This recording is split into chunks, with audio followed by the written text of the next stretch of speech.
She was instrumental in forming the sound which became the Chicago blues. Welcome to the January 10th, 2022 Planning Board meeting. This is a audio and video recorded as well as on Zoom.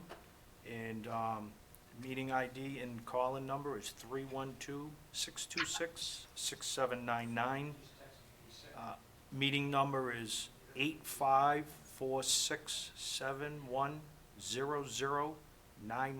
I'd like to open up the meeting.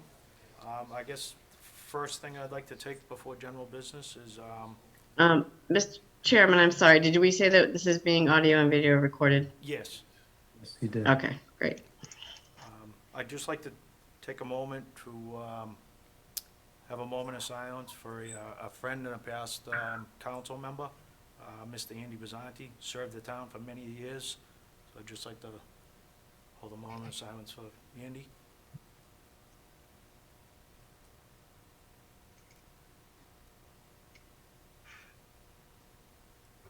Thank you. I guess we'll get right into general business. Amy, we'll go into the introduction for Gary, if you want to touch upon. Yes, thank you, Mr. Chairman. Matt recently provided us with some information that he has left Beta and moved on to another company.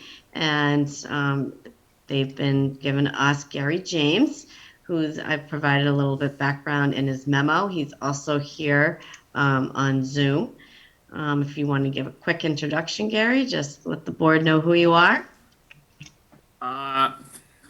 Well, as stated, I am Gary James. I'm a professional engineer here in Massachusetts. At one point in time, I was registered in all 6 New England states, but recently I've pretty much taken it down to where the only registration I hold now is currently Massachusetts. But I've been registered since 1984. I was actually practicing as a sole proprietorship in a private practice up until August of this year, when I was kind of lured into the Beta group by an old friend of mine, Ms. Martinova.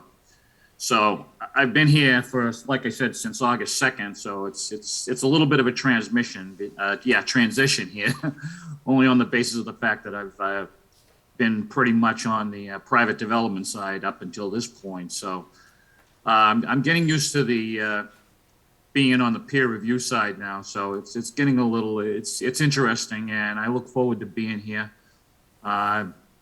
Like I said, I do have quite a bit of experience. I've been doing this for 47 years. So I kind of promised Marty I would stay here for another 6. So if the board will have me, I'll be here for that amount of time. Other than that, as I stated, I look forward to meeting all of you, and hopefully we'll get through this little pandemic and get over this little burst here in the next couple of months, and we can all finally meet in person more often. Thank you, Gary. Thank you. Welcome Well, aboard. welcome, Gary. Okay, good. Guess we'll go to line item B, the endorsements for 40 Alpine Row. Amy? Thank you, Mr. Chairman. They've submitted plans for 40 Alpine Row. I think there was a little bit issue in the last time with the inches with the paving binder and the final coat. That's since been corrected on the plans, so they've been submitted for endorsement. If the board were to choose to endorse them, we do need a roll call vote. Okay. Anybody make a motion to endorse tonight? Make a motion to endorse 40 Alpine Row. Second. All in favor? I'll make a Aye. Aye. do a roll call vote. Do we need a roll call vote, Amy? Yes. Yes. Okay. Greg Rondo, Yes. Rick Power, Yes. William David, Yes. Jennifer Williams. Yes. Beth Whirling, yes. Okay, good. Thank you. Yeah. More than one. Next line item would be the meeting minutes for December 6th. If everybody's read them, any additions or deletions? I have a comment, Mr. Chairman. Yep, go ahead. Amy, I think we just need our minute secretary to update a comment she had on who voted or recused themselves for the vote on 5 Fisher Street. saw that highlight. Yep. So that, I believe that was December 20th meeting. Is it? That I can update that and I can resubmit it to the board, or the board can vote based on that correction being made. Okay. That's fine. Sounds good. Motion to accept the meeting minutes with the correction. For both December 6th and 6 and 20. the 20th. Just need to make a roll call vote. Greg Rondo, Yes? Rick Power, Yes. William David, Yes. Jen Williams. Yep. Beth Whirling, yes. Okay, good, thank you. Let's go to. Yeah, Mr. Chairman, if I can jump in if you don't mind. Sure. Add one more general business item that kind of popped up today. I actually have a memo too that I had put together. Last month, a resident on Lena Circle had come in because they were selling their house and realized that the lot had never been released from the covenant. I got another call today, another one trying to sell their house as well. I can just share my screen real quick. I can pull up the memo I put together. They are also looking to have their lot released. The subdivision was approved back in August 15th, 1990, with the covenant in February 3rd of 1992. The lot that they've requested is Lot 1A from the covenant. So I don't know if the board's comfortable with this information to sign. I do have the Form G is actually over next to the plans for 40 Alpine to endorse tonight if the board does agree to release this lot. Okay, so this is very similar, almost identical to the last one we just had. Yes, correct. I'm comfortable with it unless the rest of the board has any issues. Yeah, fine. Okay, so we'll move forth with it. Motion. Make a motion? It's general business. You want to It vote? needs a vote. Yep, Yeah. Make a motion to release the Form G. yep. Second. All in favor? Aye. Aye. Aye. Greg Rondo, Aye. Rick Power, Aye. William Yeah. David, Aye. Jen Williams. Yes. Beth Whirling, yes. Okay, good, thank you. I guess we'll open up a 7:05 public hearing. Tage Estates, 230 East Central Street. Amy, through the planning department? Yes, thank you, Mr. Chairman. They've actually requested to be continued to the next planning board meeting, which would be January 24th. Right now, we only have two public hearings, so if the board agrees and wants to make a motion, they can be moved to January 24th. Okay, I make a motion to move the Tage Estates meeting to January 24th. need a second? Second. All in favor? Aye. Aye. Aye. Greg Rondo, Yes. Rick Power, Yes. William David, Yes. Jennifer Williams. Yes. Beth Whirling, yes. Next public hearing would be for 162 Grove Street at 7:10. Amy, if you could give us a update, please? Sure, Mr. Chairman, I'm actually going to ask if the board takes a motion to waive the public reading, public hearing notice. Make a motion to waive the public hearing notice. Second. All in favor? Aye. Aye. Greg Aye. Rondo, Yes. Rick Power, William David, Yes. Jennifer Williams. Yes. Beth Whirling, yes. Okay, thanks, Mr. Chairman. So 162 Grove Street is a location at the Industrial Zoning District and in the Marijuana Overlay District. They are a retail marijuana provider that recently opened back on December 3rd of 2021. When the planning board did approve the retail marijuana establishment, they did set a special condition. And it read, the proposed facility will operate has a reserve ahead only dispensary, which would require customers and patients to place an order in advance and select a scheduled pickup time to retrieve the product. Applicant may request this be reviewed after 30 days of opening. So the applicant has filed a special permit modification requesting that the reserve ahead only be removed. I do want to say that I reached out to the police chief today, and he did state back in an email that he had no issues with that site or with removing that condition. Okay, good. Mr. Thank- Doherty, please. Thank you, Mr. Chairman, members of the board. Michael Doherty, I'm representing Netta, the applicant at 162 Grove Street. Ms. Love did a very good job given the facts. The only minor difference is the facility actually opened on November 27th instead of in December. I think the board was wise to put this special condition on back in 2020 when marijuana facilities were brand new. We all were watching the news, saw long lines, traffic control, crowd control issues. But that's no longer the case. There are numerous places in this area where people can buy marijuana. We've not seen any traffic concerns, no long lines. So we're here to ask the board to remove that special condition. We've done a traffic study. We've sent to the board. With us on Zoom, if you'd like to hear from her, is our traffic consultant, Sasha Wood from Tetra Tech. Also with us on Zoom is Lauren Burp from Netta. So we're happy to launch into a presentation on traffic if you'd like us to, although I think it's self-evident, and happy to answer any questions that you have.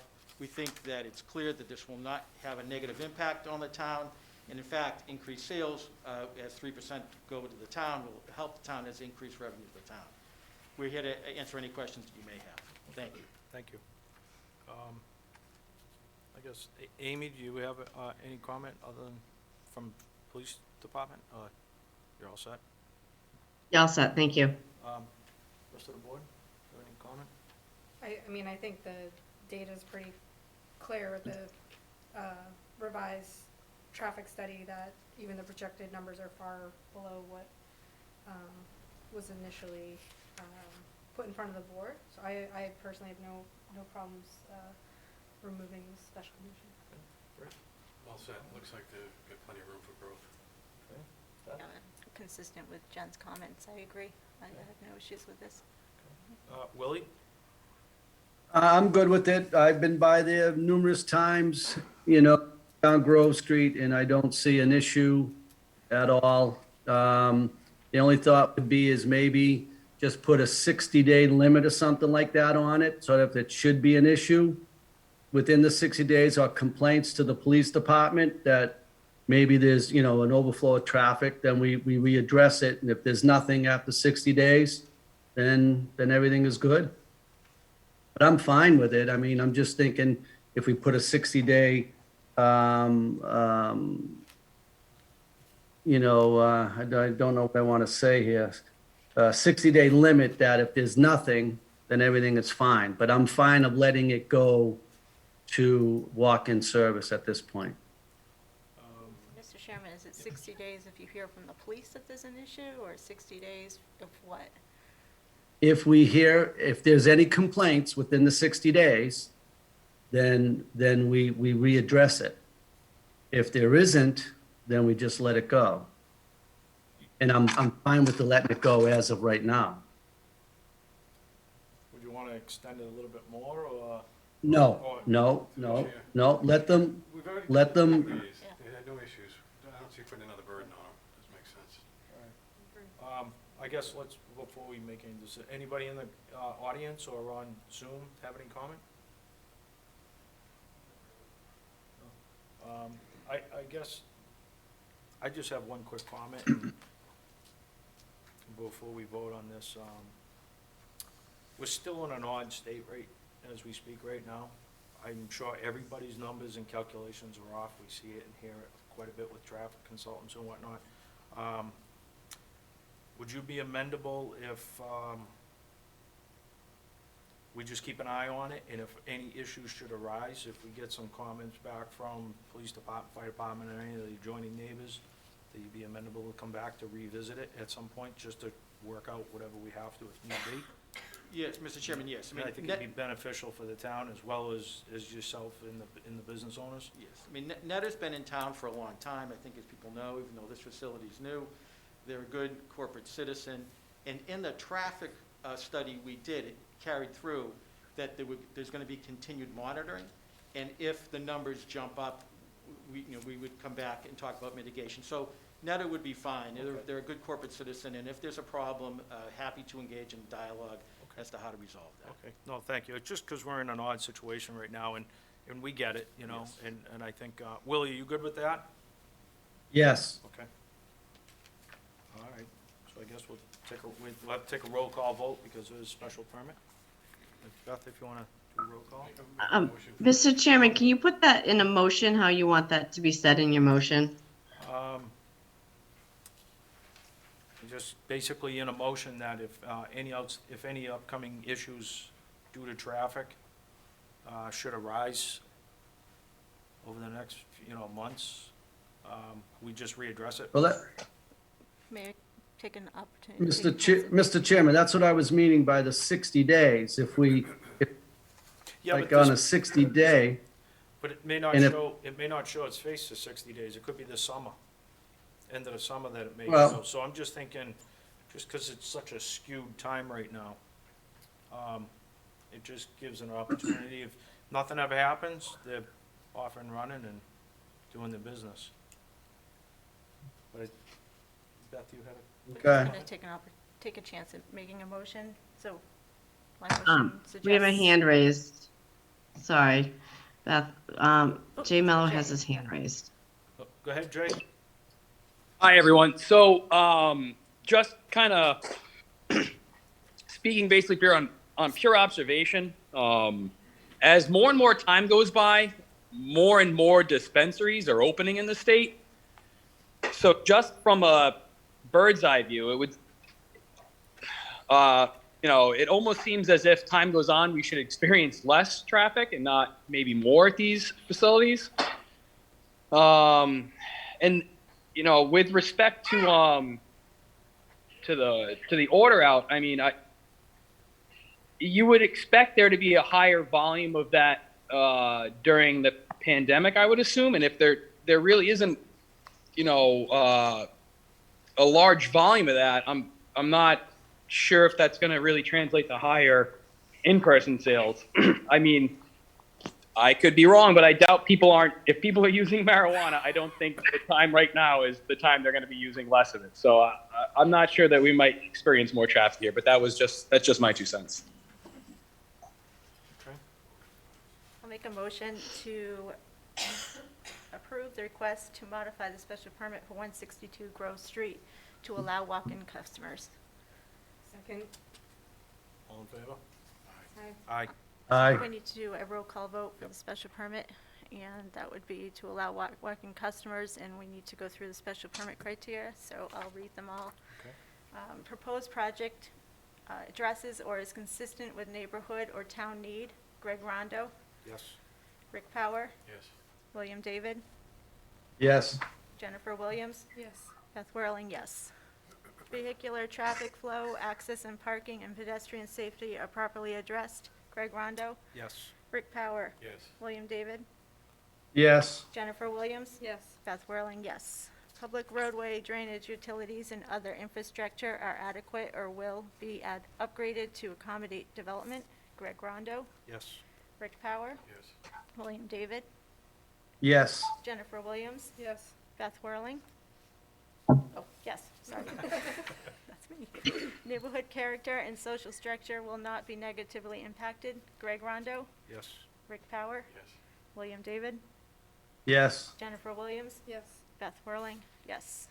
Project will not destroy or cause substantial damage to any environmentally significant natural resource, habitat, feature, or if it will, proposed mitigation, remediation, replication, or compensatory measures are adequate. Greg Rondo, Yes. Rick Power, Yes. William David, Yes. Jennifer Williams, Yes. Beth Whirling, yes. Number, bulk, height, location, and siting of buildings and structures will not result in abutting properties being deprived of light or fresh air circulation, or being exposed to flooding or subjected to excessive noise, odor, light, vibrations, or airborne particulates. Gregory Rondo, Yes. Rick Powers, Yes. William David, Yes. Jennifer Williams, Yes. Beth Whirling, yes. Sorry. Water consumption and sewer use, taking into consideration current and projected future local water supply and demand and wastewater treatment capacity will not be excessive. Gregory Rondo, Yes. Rick Powers, Yes. William David, Yes. Jennifer Williams, Yes. Beth Whirling, yes. The proposed use will not have adverse effects which overbalance its beneficial effects on either the neighborhood or the town in view of particular characteristics of the site or the proposal in relation to that site. Gregory Rondo, Yes. Rick Power, Yes. William David, Yes. Jennifer Williams, Yes. Beth Whirling, yes.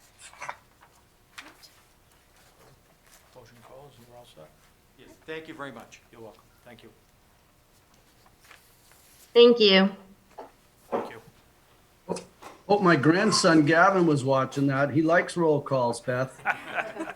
So do I. Okay.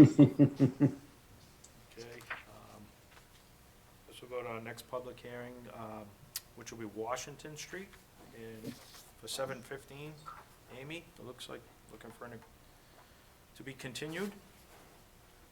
Yes, Mr. Chairman, they are looking to be continued to the next meeting for January 24th. I make a motion to continue to January 24th. Second. Greg Rondo, All, yes? Rick Powers, Yes. William David, Yes. Jennifer Williams. Yes. Beth Whirling, yes. All right, and then we'll open up our 7:20 public hearing for 585 King Street. I guess we'll start with you, Amy, through Planning Department, please. Thank you, Mr. Chairman.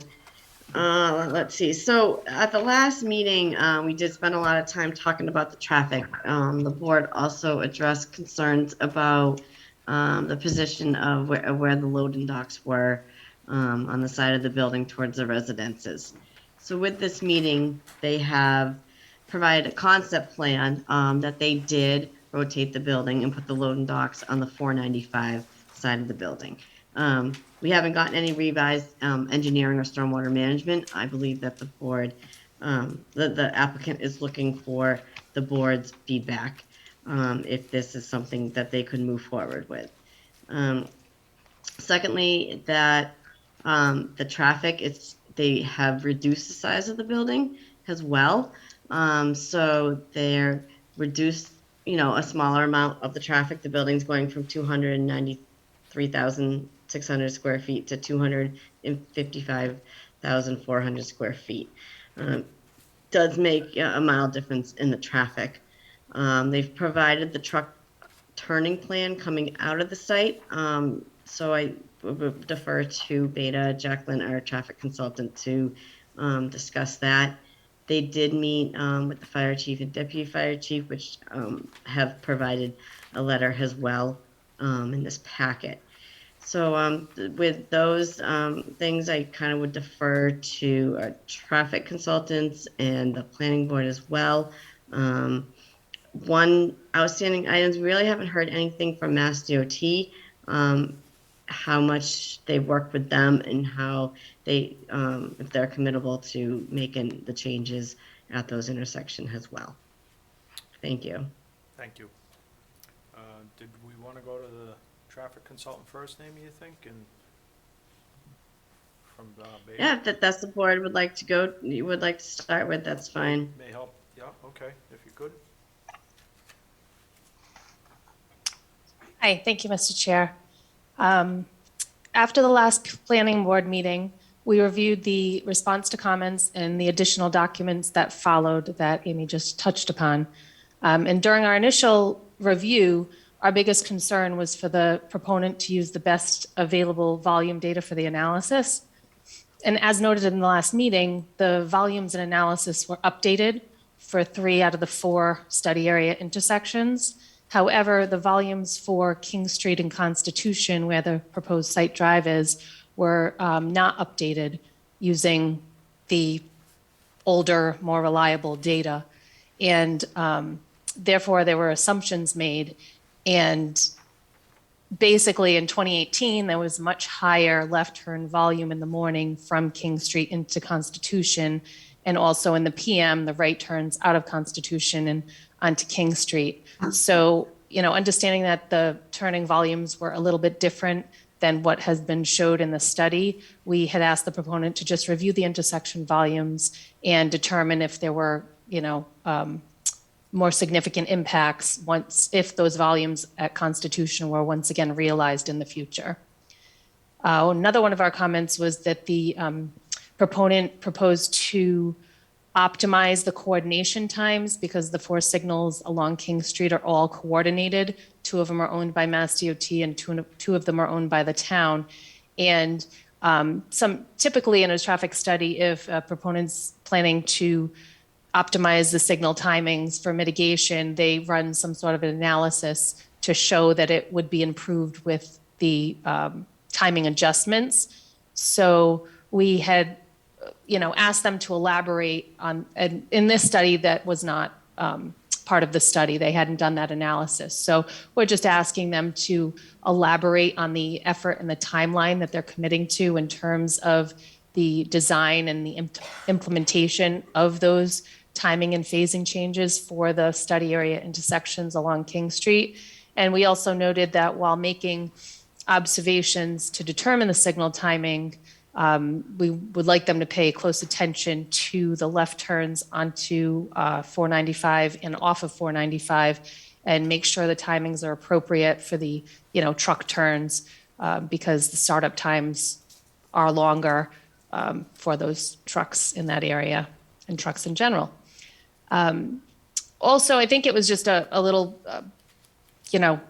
oversight in the report, but there was one line in the study that had said that a exclusive right turn lane into the site off of King Street, would be a recommendation. But based on the last meeting, I understand that there was no right turn lane added because DOT has had, what was it that they had? They couldn't move the curb line on that approach. So I believe that's why a exclusive right turn lane was not included in the study. But I was just wondering from the proponent what their thoughts were, if it really was going to be more of a safety issue if they didn't have that right turn. I know at the last meeting, there's not a high volume of right turns going in, but they are tractor trailer trucks. So I would like them to just elaborate a little bit more on that. And the revised site plan did show the building turned around, which is great. The loading docks are facing 495 now. And 33 parking spaces for the trucks were removed, but 22 loading docks were added to the site plan. So I was just inquiring whether or not they think that there would be an increase in truck traffic because of the increase in the number of loading docks. One of the other comments we made was the IT trip generation. That's generally a very reliable source, industry standard resource that we use for planning purposes for the proposed vehicle trips. But due to the congestion at the existing intersection and along that section of the corridor, we had suggested that maybe additional truck volume data from a similar site near a major highway could be provided, and that would show a comparison between the trip generation numbers and an existing facility to basically, try to support that trip generation. So it would actually be equal, or even if it was less than what's proposed in the report, I think that would be helpful. And also one other thing, Amy had touched upon this, was that they had talked about, since it's a coordinated network with Massdot, we were wondering Massdot's thoughts on that signal and especially adding a phase to that intersection for the driveway, and what their thoughts were in terms of that coordinated network and how it would operate with that additional phase.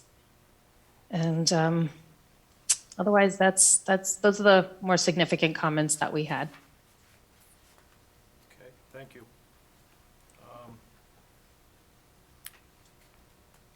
Maybe we'll go to the, I'm not quite sure if we want to have Jeff respond back to, That's right. if he can. Yeah, for- exactly, for Mr. a Chairman. quick You all are synopsis. familiar with Jeff Dirk, and he could probably, it just makes sense, I think, if he could go ahead and respond, that would be great. If he could, then we'll just go into another section. All right, thank you. Thank you, Mr. Chairman, members of the board. For the record, Jeffrey Dirk with Vanessa and Associates, the traffic consultant for the applicant. So we did receive Beta's comments late last week, and we actually prepared a response letter today that we'll be submitting. We appreciate the comments from Beta Group. So we did, I think, starting with Jacqueline's initial comments, we did revise our traffic analysis to incorporate the 2018 traffic volumes for the Constitution Boulevard intersection. It was actually an oversight on our part for not including that in our original analysis. Those numbers were in a response to comments letter that was submitted after the original traffic study for the hotel. So that was one of the reasons why we missed it, but it was clearly an oversight on our part. So we've addressed that, and it did reflect what Jacqueline had commented to you on. And I think what probably everyone would expect is that the COVID numbers reflect less occupancy or employment levels within the office park off of Constitution Boulevard. So the numbers were lower. So I think that's what Jacqueline was commenting on. So we have updated our traffic numbers, and we've also revised the analysis and provided an analysis of the mitigation.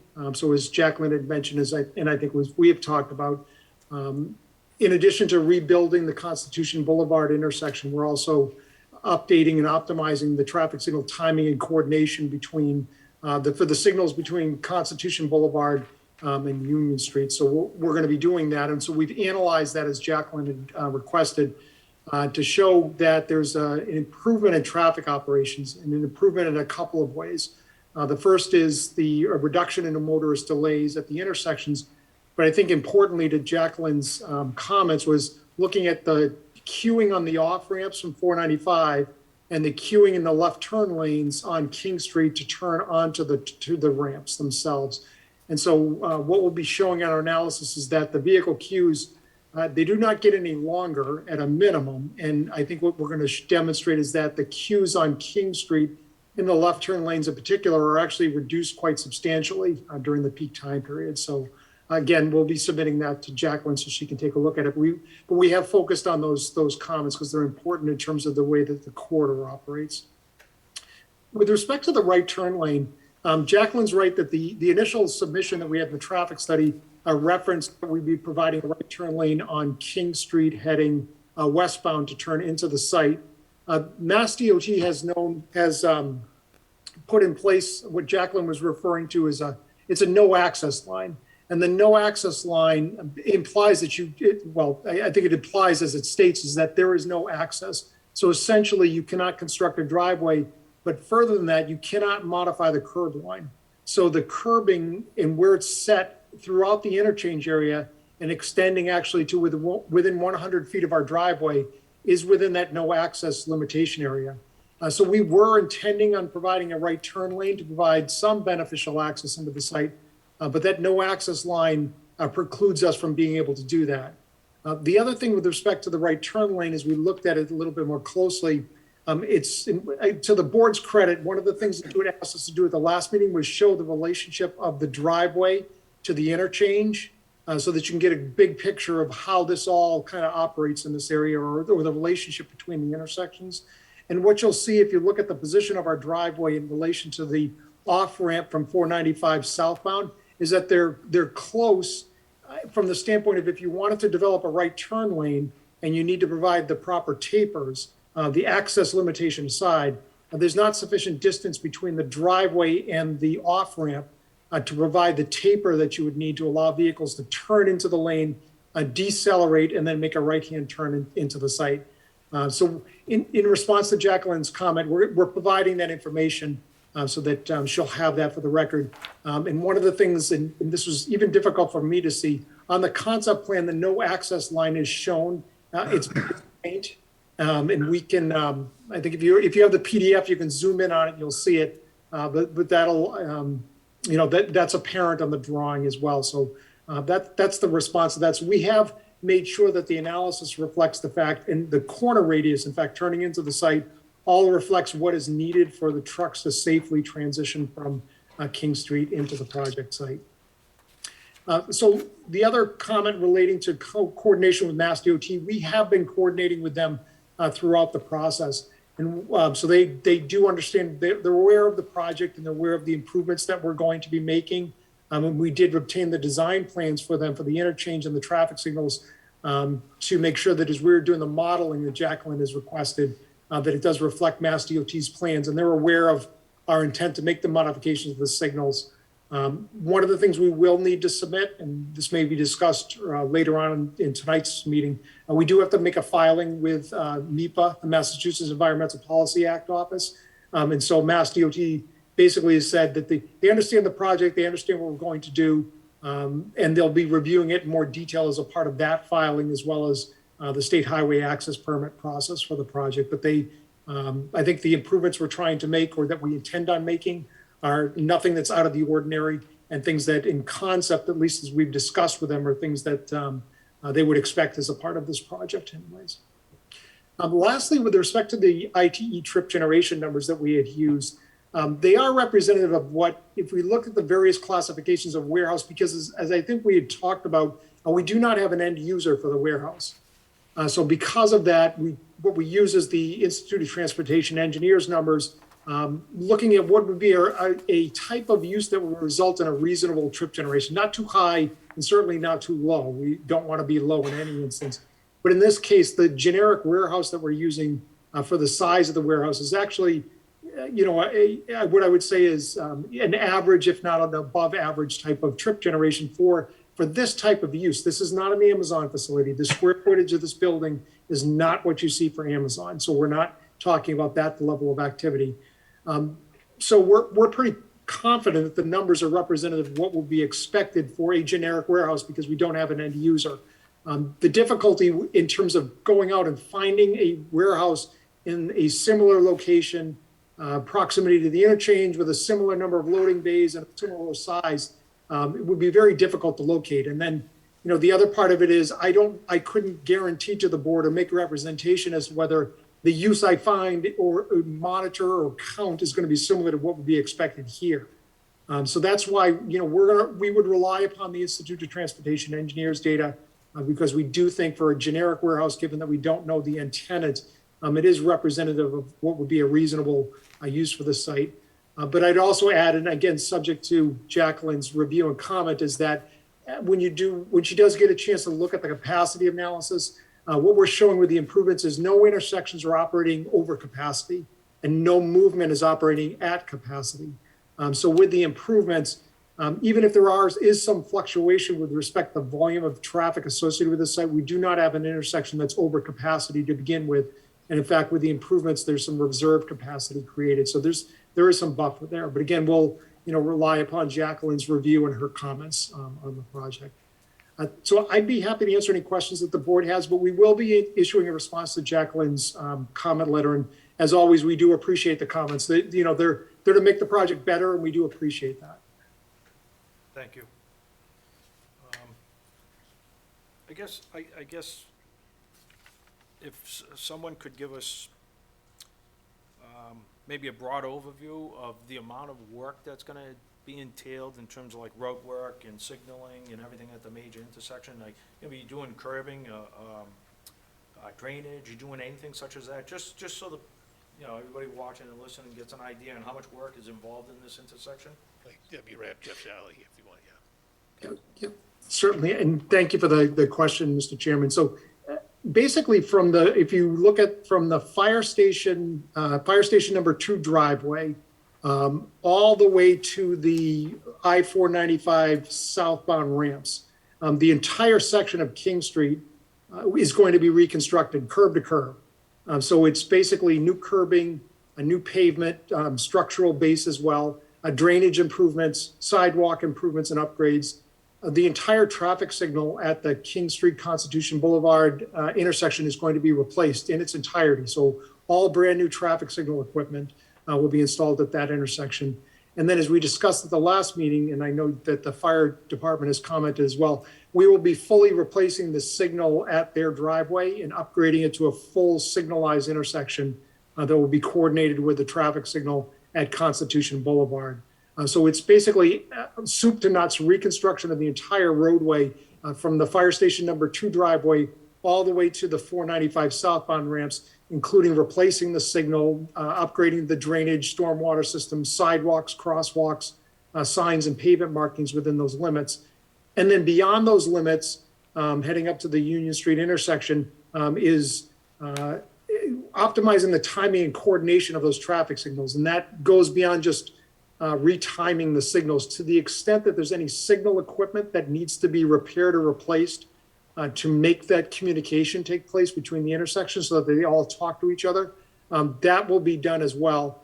And we further committed to the fire department and to the fire chief that the Opticom system, so the emergency vehicle preemption system, that system at all of these signals will be repaired or replaced, and we will ensure that it will be operating in accordance with industry standards as well as those of the fire department. So we did reiterate to them to make sure to let us know that prior to us going out and implementing any of the improvements, that if there's something that's not working, for them to let us know, because we will take care of that as a part of the intersection improvements and the signal timing improvements. Good. Thank you. So I guess I'll go into one more step and then I'll ask members and comments, but maybe with the changes that you've made on the site, rotation of the building, trailers, if you could give us and everybody a brief overview of where we are now to where we were. I think that's a pretty substantial change, and I know a lot of the changes were made based on the board's comments, so we appreciate that. Sure, exactly. Thank you, Mr. Chairman. John Cusick from Bowler Engineering can take the board through, and that's exactly right. The applicant listened to the comments, not only from the folks in the neighborhood, but from the board, tried to be proactive, and John can take you through those. We appreciate that. The record, John Cusick with Bowler Engineering. As you recall, last hearing, the building was flipped the opposite way. So when you came in, the loading operation was on this side, and the parking was on the opposite side. And really the request was, since this is the intensive part of the use, this is not, could we flip the building over to do that, which works really, really well, because 495, you've got a lot of noise coming from 495. The building will block that and then trap the loading area between the building and 495. So we've made that change to the building. By doing that, it reduces the building about 40,000 square feet or so, just the way it fits with the power lines and everything in there. It's approximately the same spot left and right, up and down. It's just because of the depth of the loading area is deeper than the depth of the parking area is what results in that geometry. So the building essentially flips 180 degrees. Everything else is very consistent, and by that I mean the driveway in, coming into the site, this is almost a carbon copy of what was there before. That doesn't change. It's literally just the flipping of the building. So I was happy that that Marcus Partners has agreed to make that change. I think it's a very good comment, and looking at it closer, I think it works really, really well with the site and the surroundings. It's really it in a nutshell. Just go to the board real quick, if comments. Just a quick, explanation. Looking at it, the timeline for the whole construction, does the infrastructure and everything get done up on where the building is going to be first, or is that the construction of the light and the intersections get done first, or does it happen at the same time, and approximately how long would it take? Sure. Josh can speak to that. Go ahead, okay, so essentially, typically the way it will work is the building, the site work will start first. You'll do what needs to happen to get the site leveled and all the infrastructure on site and start building the building. The roadway, at some point during that, the roadway work will happen, and you typically want to make sure that the signal is done prior to opening of the facility is the way it works. So depending on the construction season, we can do more work on the site outside of, within winter conditions and whatnot, but within Mass DOT, if we've got a very short construction window, you can actually do that work, so we've got to respect, those months when you can pave and actually work within the right of way. How long do you expect the whole project to take? Josh Berman with Marcus Partners. So the duration of the project is about 12 months. We would anticipate the roadway taking about 4 to 5 months, but it goes to the seasonality and when we would start it and when we would complete it. Great, thank you. Through the chair. Sure. Can you provide us with sectional diagrams of the broader site sectional diagrams, the way that this building is situated relative to the highway, the proposed contours, the power lines, and all the vegetation, and even the houses beyond, like sort of a broader site section, both transverse and longitudinally, so that we can get a better understanding of sort of the height relationships between everything? Yeah, just let me repeat back just so I understand the request. So based on the updated layout, perhaps drawing a section from King Street and through here, just to see really how everything fits from the closest residential units here through the highway. So, be a little bit of an angle to the building, but generally from front to back. Yeah, I think that would be helpful, and the opposite way. then possibly the opposite direction to see the relationship to the residences, Yep. to the. Yeah, this way, that's the cul-de-sac over Yeah, here. exactly. And then Yeah. coming back that way. Thanks. And then, I mean, I personally am really glad to see the building flipped. I think a lot of the concern for the noise will be addressed with the loading taking place between the highway and the building itself. I am wondering why there's such an increase in loading docks in the building with this proposed change. Is that strictly a result of the increased linear footage of the building and available space, or is there a proposed change in either use or tenant? Where did that come from? No, it's honestly, it's the length of the building. Okay. It got a little longer this way and thinner. So Okay. to try to, essentially we had it all the way along the back, but it just was a little, shrunk a little bit more. So it wasn't an intensification or a different use, it was just more to fit it where we could along the. Okay, and then will that, and Jeff and Jacqueline mentioned this earlier, will that affect the anticipated number of, trips generated by trucks and truck traffic based on the increased number of loading docks? I don't want to speak for Jeff, but typically it's just based on the building size, not the docks. A lot of times what you'll find is it might not utilize all the docks. Sometimes you'll have docks and they'll have the storage in between them. Mm-hmm. And once the final tenant comes in, they know what they'll absolutely use or not use, but it usually will not impact the traffic generation. That's typically the size of the building. Okay. Thank you. Jen took a lot of the comments. I was going to say I'm really appreciative of switching the design around and the work that went into doing that. So thank you for doing that and hearing our comments. And look forward to hearing some of the responses from Jeff and some formalized plans. Go to Willie. Willie, you have anything?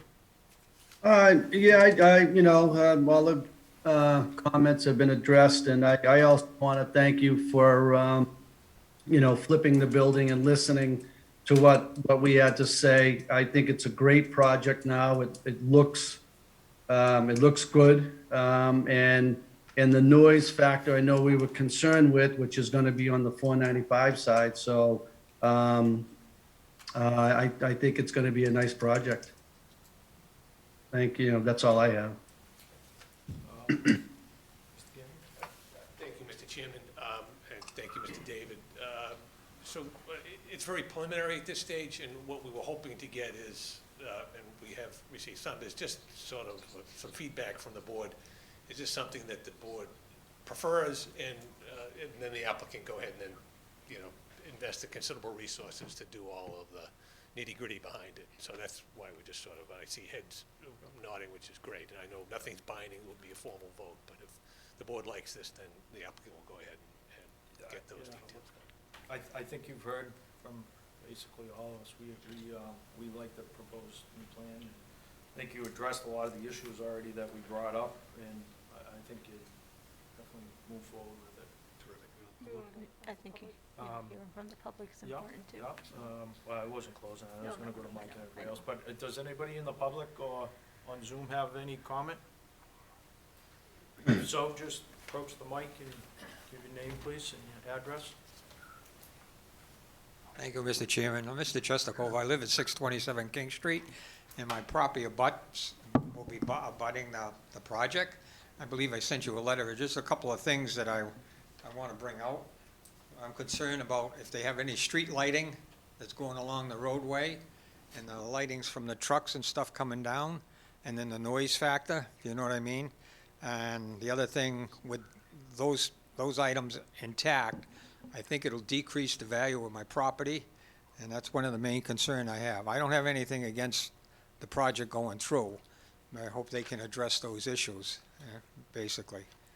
As they progress forward, they'll be addressing the light spillage and things like that, yes, that'll be addressed as they move forth with their drawings in more detail. Oh, and then there was another thing too. In the summer, when all the trees are full with leaves, when I get at my driveway, it's a blind, I can't see any traffic coming, you know what I mean? And right now, it's difficult when the traffic's heavy to make a left turn out of my yard. And I just hope they addressed all those issues. All right? Thank you. Okay, thank you. Josh, you want to comment? Can I just respond? So we have met with this gentleman, and we'll continue to address his concerns as we move forward. Good, thank you. You'll just approach the mic, please. Hi, Karen Miller, 246 Washington. Happy New Year, guys.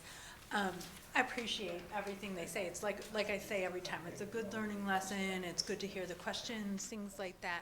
There's still some, excited about it being a good project. I'm not sure that I can get to that level just because we flipped the tractor trailer trucks from one side of the building to the other side of the building. I'm not sure that mitigates noises of tractor trailer trucks if we've all been around them. But when we talk about, they mentioned doing sidewalks, and are we still talking about sidewalks on one side of the street still, right? And so when they talk about the sidewalks and they're gonna do from the fire station to 495 South, that's one of the dangerous places there, right? Because you're crossing without it. And so one of the major things in Franklin is to make it a walking city, right? They want to make it walkable. Absolutely, there's no way that's walkable there. And so I think that should be kept in mind a lot. And the traffic itself, I love the traffic studies. I asked last time if they were taking into consideration the new warehouse buildings on Grove Street, and someone, the traffic person might have said yes. I don't understand how that could happen if we're saying we're using a 2018 study and a 2021 study. Those buildings aren't even fully rented at this process. I don't believe there was traffic studies done for them. So once that, once those are fully capacity, how many tractor trailer trucks are gonna be going through that intersection on a daily basis? And as I've said before, you hear the traffic studies and such, but till you sit in it day in, day out, till you can't get off of 495 because you're stopped at 495 at the end of the day. So I appreciate the traffic studies, but when you're sitting in it day to day, there's huge concerns. And, we're gonna get, people don't wanna go to that section of town. We all know it. We all know it, right? There's businesses there. 4 to 5 months of construction at that intersection, that's a lifetime for some businesses that are probably already hurt and having people go in and out of there. So I think overall, a warehouse, is it better than a super Walmart? I don't know. Who knows, right? Is it the revenue for the town? I don't know. Is it jobs, $15 an hour warehouse jobs? I don't know. But I think that the overall impact in the environment of Franklin is going to be directly impacted by the busyness of this major intersection. So, thank you guys. Thank you guys. Did you want to comment on some of the reconstruction of the roads, about the sidewalks and what? I know you touched upon it the last time, but, and maybe Jeff can chime in on the truck traffic study a little bit? Yeah, and I can let Jeff also just talk about the sidewalks, but I think we're limited to where we can add sidewalks at this intersection, and our plan is to replace the existing ones that are there to continue to make a path, you know, from one end to the other. But Jeff, if you want to talk about, you know, the sidewalks, and then also too, on Grove Street, Jeff also did the traffic studies for us there on those industrial buildings that we built. And, you know, we do have tenants for those, and we've incorporated those into our traffic study. So with respect to the sidewalks, I think as I had mentioned at the last meeting, any sidewalks are in the area that are not compliant with the Americans with Disabilities Act, we're going to be rebuilding this, especially as I mentioned, at the Constitution Boulevard intersection, we're rebuilding that entire intersection. So that'll be fully walkable, bikeable, in fact, and safe. The crossings will be a part of the traffic signal, so you'll be able to push a button and cross at that location. The reason that the sidewalk is not on both sides of the road, as it relates to our project site anyways, is that there's wetlands over there, and so a sidewalk it's not something that can be constructed without impacting the wetlands along that side. In fact, our layout of the driveway and the parking lot within the site is reflective of kind of those environmental constraints. So that's why a sidewalk is not being provided along both sides and isn't provided. It's on the other side for that reason. And so we that's why it's there. We'll improve the facilities within our limits of work to make sure that it's walkable and, as I mentioned, bikeable as well in that area. So we are cognizant of those conditions, and even with the retiming of the traffic signals, we'll be looking at the pedestrian crossing times at all of the intersections to improve safety for all of those crossings.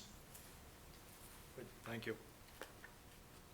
Anybody else have a comment? Just please approach the mic. Give your name and address, please. Sure. My name is Blake Peters from 16 Taft Drive. I just have a few items. In the presentation, it was talked about the size of the facility, which I think is fairly substantial, but the use wasn't, quote, Amazon facility. But I would say it is a UPS size facility or a FedEx size facility. That I'm curious as to the size of the UPS facility that was just put on Grove Street, how much bigger this one is compared to that building. I still very concerned with the time of operations, just because they flipped it and the noise is on the other side, that there's still time of operation constraints on when the facility's in use. The reports are always, well, the traffic is, you know, the trucks come in prior to rush hour and morning rush hour, and will come in after the afternoon rush hour. Well, how late is that? And those trucks come in and then just sit there and that's it? Or are they unloading, and how late does that go? Concerned also, haven't really had time to comment on this prior, but the proximity it really is to the power lines in the easement. The corner is right on the easement line. And then the parking, although reduced a little bit in this aspect, is still underneath the power lines. That's all cleared. So with this now, there's absolutely no vegetation buffer at all anymore that is provided. I mean, that's an open lot over there, but there's still buffer between the power lines and the neighborhoods that will be completely eliminated, and you'll just see the building. I appreciate your comment of having transects taken to see what the actual landform looks like and how this is all going to affect the neighborhoods, as well as I couldn't tell at first. He had a line perpendicular coming off of King Street, but hopefully there's one To the opposite. coming towards the cul-de-sacs, Mhm. that neighborhood as well.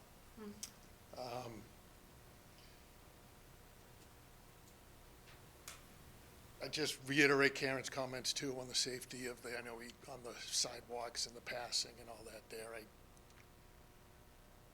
I know they have it on the other side that doesn't exist on this side, and I just feel, well, that's probably why they're trying to keep it over the other side, but that's just my opinion. Okay. That's all I get. Thank you. Thank you.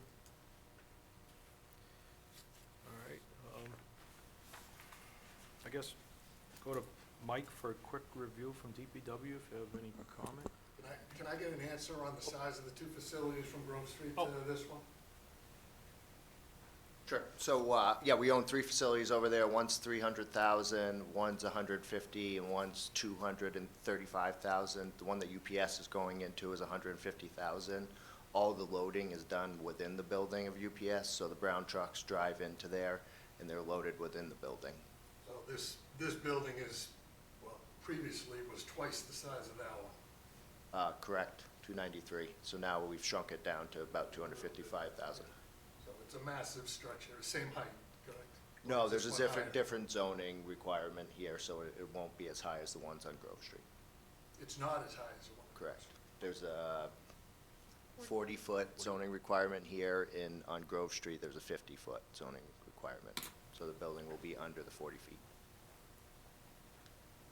Lineage.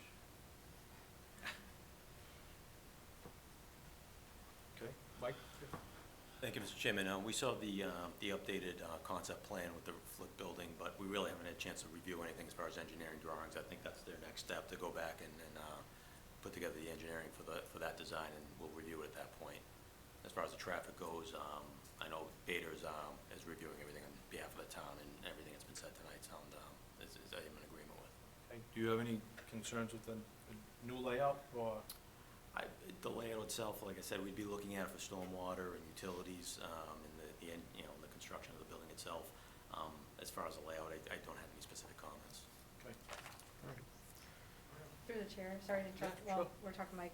I know that the limit of work that's proposed here to King Street specifically ends before the on-ramps, but I think a lot of the sidewalk issues continue through the on and off ramps of 485 on the side of the street that the sidewalks exist on, and I'd like to challenge the town in coordination with Mass DOT to improve the sidewalks continuing all the way up to Union Street if possible. In particular, from this reconstructed Constitution Boulevard intersection in order to improve the sidewalks, not just in one section that's related to the site, but really to extend it up to Union Street, where it gets better. So I don't know how things can evolve, and I know the Mass DOT is involved, but it's just really dangerous with those on-ramps in particular, and off-ramp. So right now on the south side of King Street, there's an existing sidewalk that runs up, and they had mentioned making improvements within the limits there. So you're talking about the north side of King Street, trying to get a good sidewalk. So it'd be basically a sidewalk on both sides of the street there. Well, even the sidewalks that exist, like there's no, to cross the on and off ramps of, like if you're a pedestrian walking through essentially the on and off ramp of 485, towards Union Street, there's no there's no signal there, it's just a yield for cars, so there's no pedestrian signal to, stop cars from, just flying through related to pedestrians walking or trying to cross that on-ramp in particular. Like you as a pedestrian have to yield, and there's nothing to tell the cars to slow down that there's a pedestrian coming to cross the on-ramp to get on to the highway. So I just wonder what other improvements could be made, even if it continues on just one side of the street. How can that one side of the street be made as safe as possible related to the on and off ramps and the rest of the pedestrian network as this intersection is improved? Okay. That's something we could definitely have a conversation with the state. Those are the state signals, Yeah. so nothing the town can do directly, but we could definitely have that conversation with them, especially as we go through and review the project, because they will be involved with the sequencing of all 4 signals there. So Yeah. I was, to be honest with you, I was under the impression there was a PED phase for those on-ramp signals, but I'll double check, and I'll definitely, like I said, we could definitely have that conversation with the state about that. Okay. See if they can upgrade those. Okay. Absolutely. And I would just add that we would help with our resources to evaluate that as well. Okay, thank you. Thank you. Okay, nobody else, look, you have a comment? If I can. Sure. Just approach the mic, please, and Mr. Rondo, thank you for having me. Board members, my name is Scott Waite. I live at 198 Grove Street in Franklin, Mass. I am a current abutter to the last project that this gentleman, Marcus Partners, just built. And I have to admit, I was shell-shocked too. I anticipated a metal building 4-acre, 4-story building. This building they built is a well-sound, constructed concrete building. It's quiet, it's pleasant to look at, and I feel for all you guys to say, bang, this is my backyard. Well, it's in my backyard too. But personally, I've had a good relationship with Marcus Partners, with the general contractors and even their subcontractors. They listened to all my concerns and expressed and worked with me. So I can't say anything bad about Marcus Partners at all. They are a pleasant company to work with. I have their phone number at my beck and whenever I want. They've been pleasant to work with, and I would recommend all you guys to accept it. It's a big project, but it's a concrete building, and it's something it's solid. It's nice, it's pretty, and I thought it was going to take away my value too, of my house. I thought the lighting was going to be poor. I thought the trees would be poor. But honest to God, every other week, every other month, it took 12 months. Arco Builders came to my driveway and says, what can we do now, Scott, to help you feel better about this project? Every day, Scott was in my yard, almost, Scott Nelson. He's a very nice guy. And I would recommend you trying to feel these people out too. They're good people to work with, and they care about us. They care about you. They care about Franklin. And with that, I would say, keep your eyes open, keep your pocket, ready? Thank you very much. Thank you. Go further and Cal. Thank you, Scott, for that. And I would just say, we made a big decision here, reducing the building by $40,000. It really changes the economics for us. We did not pull anything back from the intersection. We've discussed all along making all of these improvements. We're making a significant financial contribution to the town with this intersection, even with, taking 40,000 square feet out of the building. So we appreciate your support and appreciate the board's support. Thank you. Thank you. So it sounds like, have you gone through Concom yet? No, sorry, that's so I just add, we still have a lengthy permitting process here. We need to go through a complete redesign in the engineering of this building now that's flipped. It seems like a little bit, but all the stormwater management changes because we had the basins on the far side. So there's a complete, redesign of the engineering for the site. There's also a MEPA process that we need to go through. We need to file a full NOI, and then we need to go through Massdot. So, as Mr. Cannon had expressed, this is a significant workload to take on, both financially and timing-wise. So before we started those processes, we wanted to get to a point where we felt comfortable that there was something, project to be had here. So assuming we get positive feedback, we would start both those processes, and we assume the NOI with COMCOM will take probably 4 to 5 months, and the MEPA process will take 6 to 8 months. Okay, thank you. Okay, anybody else have any other comment? No? Okay, Amy, Mr. Cannon, you have to speak? Thank you, Mr. Chairman, members of the board. So we would respectfully ask to continue the public hearing. We would ask for, is it February 22nd, Ms. Love? Is that the second? It's actually, no, so that week is February 21st, and it's a holiday, so it would be February 28th. Yeah, we would like to shoot for that. It may be aggressive, we may have to continue, but would like to at least, I know we have to continue to a certain date, so we'd ask for that respectfully. Thank you. Make a motion to extend the public hearing to the February 28th meeting. Second. All in favor? Aye. Aye. Greg Rondo, Yes. Rick Power, Yes. William David, Yes. Jennifer Williams, Yes. Beth Whirling, yes. Good, thank you. Thank you very much. Thank you, appreciate your work. And so that's the end of the meeting for the night. Motion to adjourn? So moved. Second. All in favor? Aye. Aye. Aye. Greg Rondo, I just, Yes, oh, sorry, Amy. I just have one comment since I'm not there, but to Beth's left, there should be 40 Alpine plans to endorse if they if the board can please do so. Yep. And one sheet of paper, the Form G for the lot release for Lena Circle. Okay. And we'll grab them in the morning. Got it. Okay. All set. Thank you. All right, so Greg Rondo, Thank Yes. you. Rick Power, Yes. William David, Yes. Jennifer Williams, Yes. Beth Whirling, yes. Thank you. All right. Thank you. Thank you. Hey, what do you want Aye. to do with all the computers and stuff? Just lock this door? I, I got it. We'll Take 'em grab them home. in the morning. Thank you. I'll grab them. Welcome aboard, Gary. Thank you.